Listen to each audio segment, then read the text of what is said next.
purple adu when you tie you know no home say khai long hai ku ya de lu ma la purple ta bo na ta ya na ku ya ma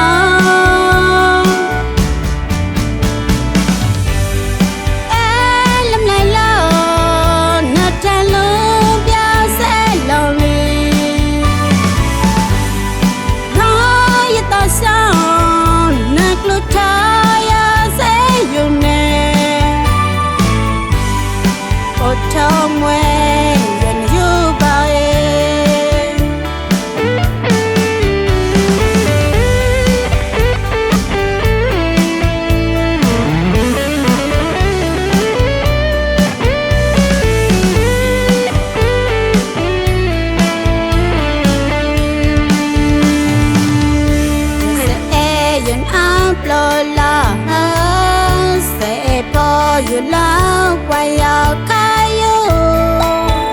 discipline to